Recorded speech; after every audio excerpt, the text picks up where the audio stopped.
විෂ්ණු නාරායණ වඳිමු සිරිපා සතොසින පිරිහද බැතියෙන වඳිමු ශ්‍රී විෂ්ණු දෙවි දින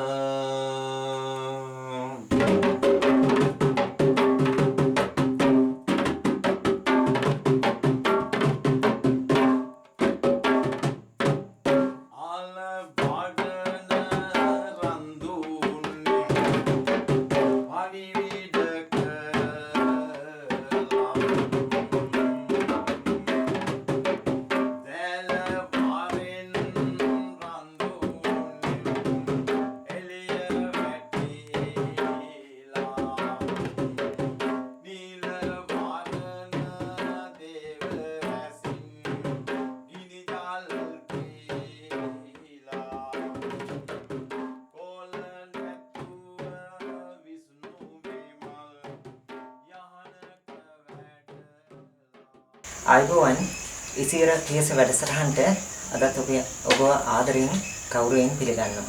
අද අපි ඇවිල්ලා ඉන්නේ තවත් සුවිශේෂ පුද්ගලෙක් එක්ක පුංචි කතා බහක යෙදෙන්න. අපි මේ වෙලාවේ ඉන්නේ කුරුණෑගල ශ්‍රී විෂ්ණු දේවස්ථානයේ හා ගුප්ත ආයතනයේ. මේ ගුප්ත ආයතනයේ වැඩ කටයුතු කරන අපේ සීලරත්න වෙද මහත්තයා ඉන්නවා අපි එක්ක පුංචි කතා බහක යෙදෙන්න. ආයුබෝවන් වෙද මහත්මයා. ආයුබෝවන්. වෙද මහත්තයාගෙන් මම මුලින්ම මේ අහන්නේ මේ වෙද මහත්තයා බොහොම ජනප්‍රියයි මේ විෂ්ණු පූජාව සම්බන්ධව. මොකක්ද මේ විෂ්ණු පූජාව කියලා කියන්නේ? ඇත්තටම මේ මහත්මයා මේක ඉතාම බලගති. ඒක කරගත්ත උදවිය දන්නවා. විෂ්ණු දේව කියන්නේ මතු බුදුවන්නා වූ දෙවි කෙනෙක් කියලා ඉස්සර සඳහන් වෙනවා. ඇත්තටම මගේ ඉෂ්ට දේවතාවුන් වහන්සේ විෂ්ණු දේව තමයි. ඒ වගේම විෂ්ණු දේව ගොඩාක් විශ්වාසයෙන් වැඩ කටයුතු කරලා ආවේනික යම් දේවල් මට සිද්ධ වුණා. ඒ අත්දැකීම මේ විශ්වාසය මගේ වැඩ කරගන්නෙත් මම විෂ්ණු දේව හරහාම තමයි. ඒ විෂ්ණු පූජාව ප්‍රබලයි. ඒ තරම්ම ප්‍රබලයි. කොහොමද එතකොට මේ විෂ්ණු පූජාව තියන්නේ? මොන විදිහේද? ඇත්තටම කියනවා මේක දන්නවනේ කට්ටිය ගොඩක්ම නිල් මල් අනිවාර්යෙන් අවශ්‍ය වෙනවා. මේක නිල් මල් අවශ්‍යමයි. පළතුරු අතක්, කැවිලි අතක්, හඳු කුරු, කපුරු, සාම්බ්‍රාණි, මීපැණි, එළිකතෙල් ඒ වගේ පුළුවන් නම් ඔයාලට නිල් පාට කිරිබතක් හදාන්න පුළුවන් සාමාන්‍ය ගුලි 7ක් වගේ තැඹිලි ඉඩයක් ඒ වගේ සියලු පුදුද්‍රව්‍ය අවශ්‍ය වෙනවා මේකට. ඒ පූජාව පවත්වනකොට වෙද මහත්තයා දැන් මේ මස් මාංශ වලින් වැළකීලා එහෙම පේ වෙලා වගේ ඉන්න ඕන තමයි තියෙන්නේ. ඇත්තටම කලින් දවසේ ඉඳන් පේ වෙලා යනවා වඩාත් සුදුසුයි. මේ මෙතෙන් ආපු කටින් දැනෙනවා ඒක. එකපාරක් අය ඇවිල්ලා ඉඳන් මේ සමහරට මේක හිතෙන් පෙන්නනවා. මේ තරම් බලවත් විදිහට මේ පූජාව සිද්ධ වෙනවා. දැන් මේ පූජාව කරනකොට ඇත්තටම දැන් අපි තිරුපති දේවස්ථානය ගැන කතා කරලා ඔබතුමා නිතරම තිරුපති විෂ්ණු දෙවියන්ගෙන් අපිට ලබා ගන්න කෙනෙක් හැටියට දැන් එතනත් අපි විෂ්ණු දෙවියෝ නේද අදහගෙන කරන්නේ. අනිවාර්යයෙන් මෙතන තමයි ලෝකෙම ගත්තු ප්‍රබලම මූලික ස්ථානය තිරුපති කියන ස්ථානය. යනවා වසරතරයක් යනවානේ. ඔව්. ඒතර පුදුමාකාර අපිට ගිහිල්ලා ආවත් මේ අපේ මේ කරන වැඩ කටයුතු පයි ඒ තියෙන ශක්තිය තවත් වැඩි වෙනවා. තවත් වැඩි වෙනවා. එතන ගිහුවම මොනවා හරි බලයක් තියෙනවා ඒක හරි විශ්වාසයෙන් මේ මම කියන්නේ මට වුණත් ඒ බලය ආවා. දැන් විෂ්ණු පූජාව තියෙනකොට දැන් කෙනෙකුට යම් බලාපොරොත්තු තියෙනවානේ.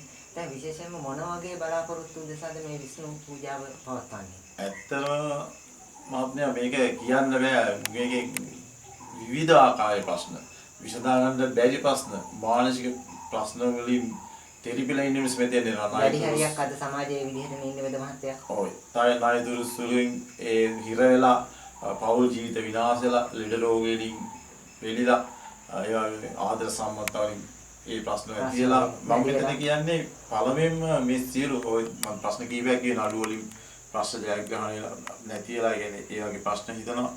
දරුවන්ගේ ප්‍රශ්න විදේශගත ඉන්න අයගේ පාඩි ප්‍රශ්න එන්නේ නැති ප්‍රශ්න එතකොට ගොඩක් දේවල් මෙතන තියෙනවා. විදේශ අධ්‍යාපන ආධාරණයගේ දේවල් වෙළඳ ව්‍යාපාර පටන් ගැනීම ඒවා අභාවයට ගින් දෙන හැමදේම මෙතන යන මානසික ගොඩාක් මානසික පීඩනයෙන් පෙළෙන කට ඉන්නේ. ඒක තෘප්තියක් අතරම තෘප්තිය කියන්නේ මේ පීඩාවල තිබුණාට පස්සේ ඒගොල්ලෝ මෙතනදී මේ සහනයක් ලබාගෙන යනවා.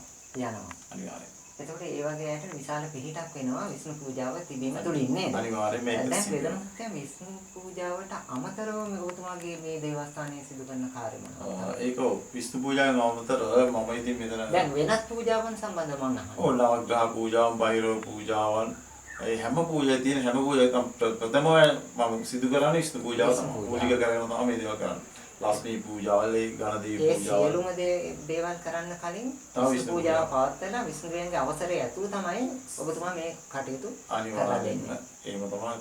දැන් එතකොට දැන් ලංකාවේ ඉන්න කෙනෙකුට නම් දැන් මේ දේවස්ථානට ඇවිල්ලා එහෙම දේවල් කරගන්න පුළුවන් නේ. ඔව්. දැන් එතකොට විදේශගත වෙලා ඉන්න ඈත රටක ඉන්න කෙනෙකුට කොහොමද මහත්තයා අපි මේක කියන්නේ දැන් මේ වගේ දෙයක් කරනකොට කොහොමද ඔබතුමාගේ සේවය ලබා දෙන්නේ විදේශගත දරුවන්ට? ඔව් මෙහෙමයි. ඇත්තට ඒ කතා ඒ විදේශගත වෙන දරුවගේ යම් කිසි කෙනෙක් ඉන්නවා මේ ලංකාවේ ඒ විශ්වාස කෙනෙක් ඉන්නවා එයාවේ වන්න පුළුවන්.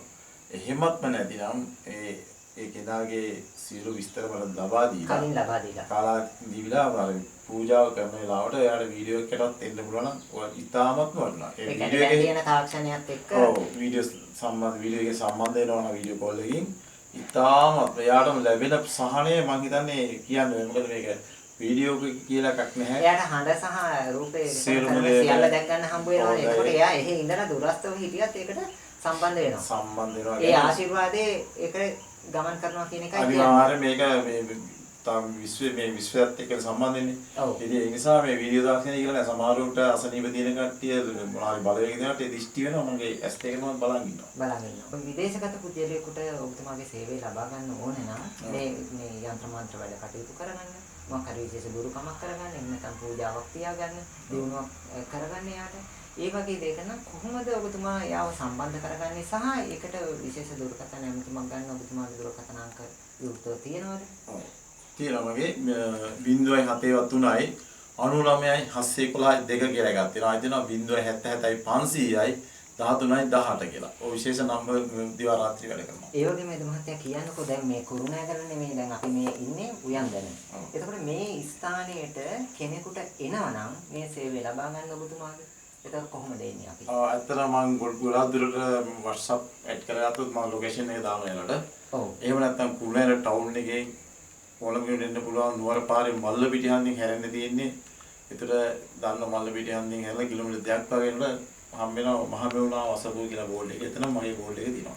විශ්වවිද්‍යාලය කියලා. මල්ල පිටිහන්දින් හැරෙනවා නම් පාර මල්ල පිටිහන්දින් රිදීගම පාර. රිදීගම පාරේ කිලෝමීටර් 2ක් විතර එනකොට මහමෙවුනා ආසපුවට යන පාර හම්බ වෙනවා. ඔව්. එතනින් ඒ පාරෙන් දකුණට හැරුණාම මීටර් 100ක් වගේ තමයි තියෙන්නේ. මීටර් 100ක් ඉස්සරහට ආවා. ඔයාලා ලේසි මොකද බෝඩ් දාලා තියෙනවනේ. ඔව්. පැහැදිලිව මේ ස්ථානෙට එන්න පුළුවන්කම තියෙනවා.